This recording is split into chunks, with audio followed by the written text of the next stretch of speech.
now towards Bronte because of an earlier collision.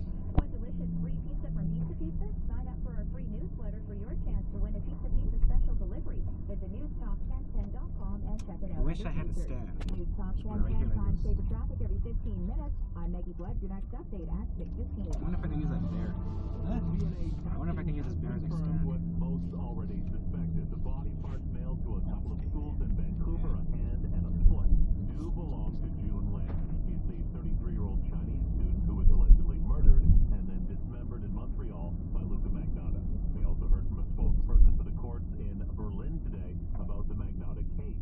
The court has ruled there's enough evidence to keep the suspected killer behind bars until they finally send him back to Montreal. The next step, prosecutors in Germany must formally request for justice and foreign ministers there sign off on the extradition. Authorities noted it could be up to 2 weeks before Magnotta is on a plane headed back to Canada.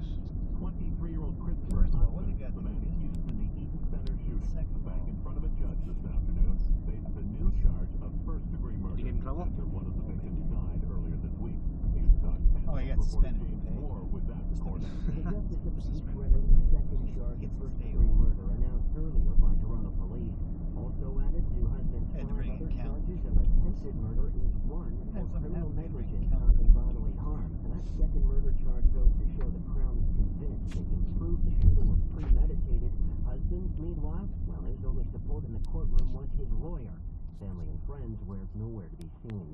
James Moore, News Talk 1010. With the food court at the Eaton Center having been shot up, gun crime is certainly a hot topic in the city right now. They want to ban bullets. Gun murder victims in Toronto and a handful of GTA politicians, councillors, delivered a letter to the Premier's office today, calling on Dalton McGuinty to maintain the gun registry in Ontario, at least the data that they get from the feds, and support a Canada-wide handgun ban. To get that story from News Talk 1010's Mark Harkisol. He's already calling for a ban on guns and ammo in Toronto. There is no rational reason to have a bullet. And Councillor Adam Vaughan is wasting no time taking it a few blocks north to Queen's Park at the provincial level, backing a call for the Premier to save the data relevant to Ontario from the federal long gun registry. They're more likely to be involved in suicides than handguns. They're more likely to kill a police officer than handguns. Now, Quebec has tried the same thing and faced stiff opposition. Vaughan says that doesn't mean Ontario shouldn't try. We don't want another victim in this city, in this province, or in this country. As a former member of the police board here, he says he's learned the data is too valuable to scrap. At Queen's Park, Mark Harkisol, News Talk 1010. The TTC says, unfortunately, stuff happened. 3 serious accidents involving TTC buses in less than 24 hours now. Last night, an 82-year-old critically injured. She was hit by a bus at Ossington and Davenport. Today, near Queen and Leslie, a woman in her 60s in a wheelchair suffered serious injuries when she was hit by a bus. And earlier, a car and a bus collided in Scarborough. A woman in the car suffering head injuries. TTC spokesperson Brad Ross tells News Talk 1010 they take these incidents very seriously. We have about 1,500 buses on the road during rush hour, for example, and the safety of our customers, pedestrians, cyclists, and other motorists is paramount always. U.S. Anti-Doping Agency is accusing Lance Armstrong of using steroids and masking agents from 1998 to 2011. Formal charges immediately ban him from racing and come only months after the U.S. Attorney's Office in L.A. abandoned a similar investigation. Armstrong denies the charges, but Olympic historian David Walchinsky says the USADA is undeterred. There's always been great suspicion of Lance Armstrong, particularly outside the United States. And I think that they want to clean up the sport. And even if somebody's famous, even if they're a hero, they want to show that no matter how famous you are, that you shouldn't be doping. And a couple of finals from Euro Cup today. Portugal beat Denmark 3-2, and it was Germany over Netherlands 2-1. For more news, go to our website, newstalk1010.com. For the network forecast, clear tonight, a low of 11. Tomorrow, 22, mainly sunny. On Friday, mainly sunny once again, at a high of 25. Right now, we're at 24 degrees at Yonge and St. Clair. I'm David McKee. Now you're caught up with what's happening. Your next update, 6:30 on In-Depth Radio, News Talk 1010 Live Drive. Doctors in Ontario double billing the medical system, and this is why you can't get a family physician in some rural areas. Christy Blatchford from the National Post. She's here. She's going to tell us all about it. Coming up right after this, Matt Gurney from the Post in Pretoria, In-Depth Radio, News Talk 1010. Money Watch. The North American stock markets have ended the day mixed after the Dow gave up some midday gains and the TSX went flat. The TSX has managed to keep a gain of only nearly 0.57 points, but the Dow fell into the red by 77. The dollar gave back earlier gains, closing down 24 100ths to 97.16 cents U.S. Crude oil settled on the NYMEX down 70 cents to $82.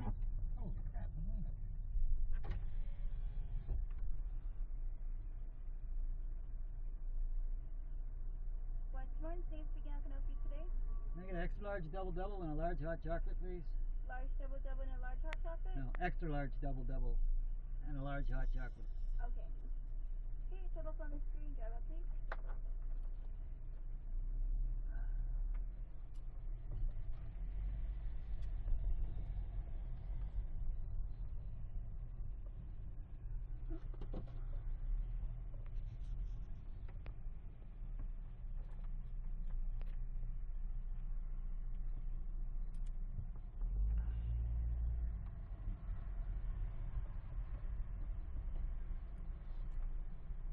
I wonder if they'll mind me videotaping them. Huh?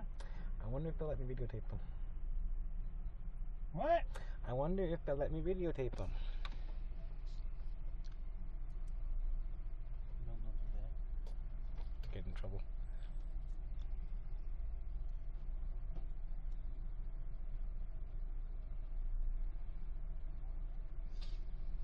So you guys are late for school? Oh yeah. Late start and you're still late.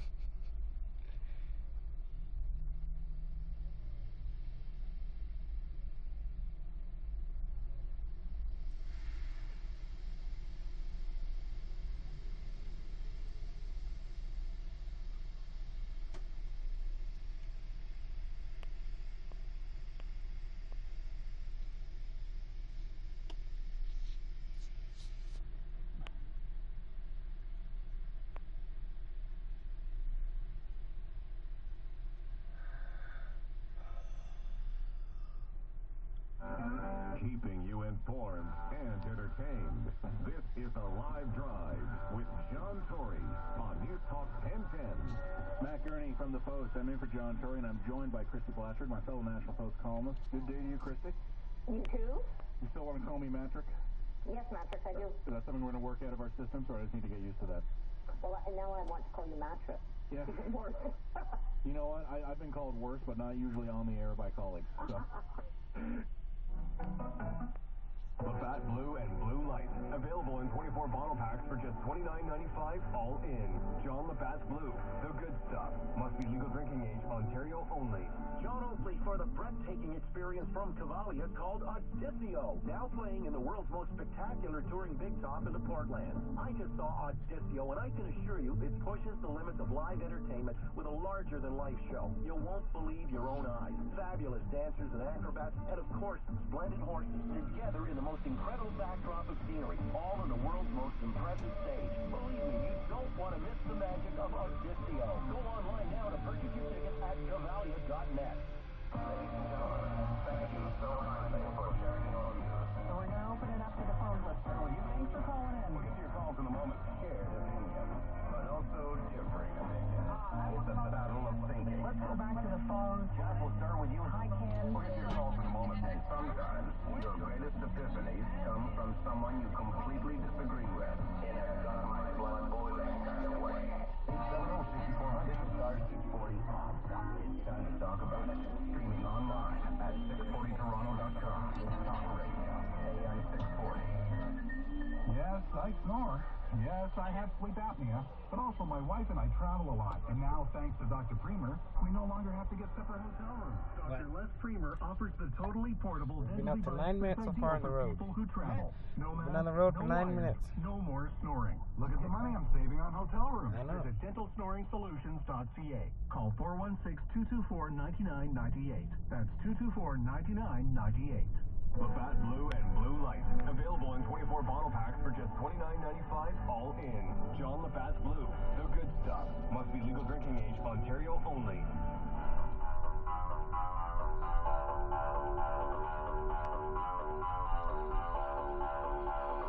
Did Instead, the 27-year-old known as victim number 7 is repulsed by chest hair, the result, he said, of Jerry Sandusky pressing against him. There was other physical contact, starting when he was 10, that he said made him extremely uncomfortable. But he told the jury he just went with it because he didn't want to make Sandusky angry. Sandusky was giving him tickets to every Penn State home football game, and he didn't want that to stop. You're listening to the Arlene Bynon Show on Talk Radio AM 640. 6:11, we're starting to get inside the emotions and the feelings and getting inside the heads and the experience of the people who are only words on paper, the victims in the Jerry Sandusky case. It is a trial, and Jerry and his lawyers are going to attempt to make people think that these victims are not telling the truth. We had more testimony today, and there you just heard it, chest hair, bringing back bad memories. And the word threatened came up today as a possible excuse for why these kids, and you heard the age, 10 years old, never came forward. We're going to get some more information right now. Joining us, a correspondent with the LA Times, Michael Muskow, joining us live. Michael, thank you for joining us. It's a pleasure. Michael, what happened today? What victim came forward today? Well, we heard directly from 3 victims, which brings the total number of victims who've testified at the trial up to 5. There'll be 8 altogether who testified. And we heard from some adults testifying about another victim who has not been identified. And it was a day of graphic testimony. Not quite as graphic as before, but graphic and very sad. And the ongoing pattern that we've seen over the last couple of days is witnesses testifying that Sandusky was good to them. He would give them gifts.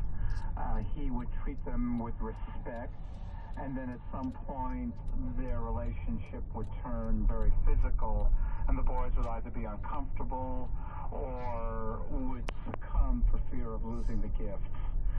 The few times that witnesses talked about going to adults, the adults were not terribly responsive, and in one case didn't believe the reports at all. Yeah, when you say the word sad, boy, that is a really good word to bring up here. We also understand, we know the defense is going to say, why didn't you come forward? They're using money as a motive, aren't they? Yes, one of the key, the defense is in a very hard position in a legal sense. You can't really attack, you have to be careful on how you cross-examine witnesses who are potentially sympathetic.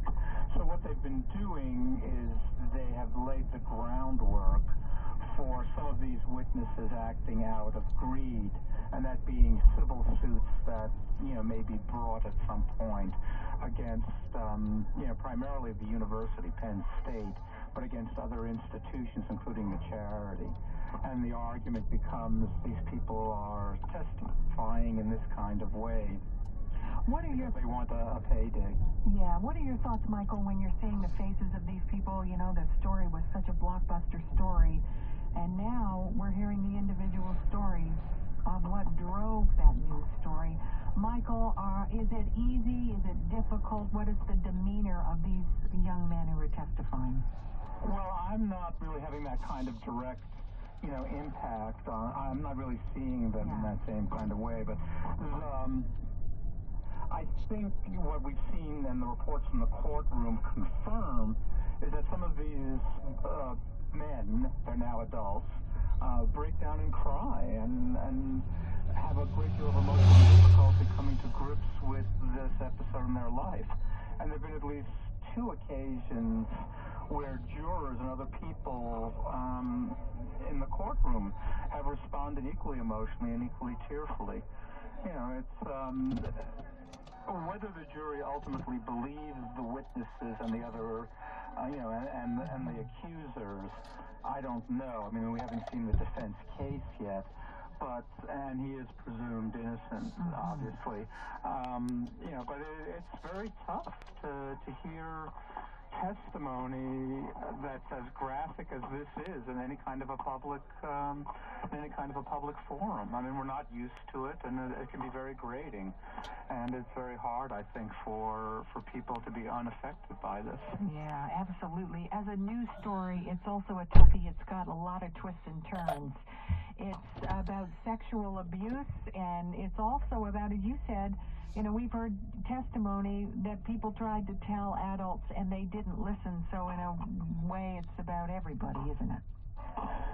Yes, and I'm sure you've had experts and so on, you know, talking about, you know, the nature of child abuse. It's not unusual, though it's not common necessarily, for people who complain that they were abused not to be believed by adults. And I think it's important to remember that Jerry Sandusky has had an extraordinarily positive reputation in his community.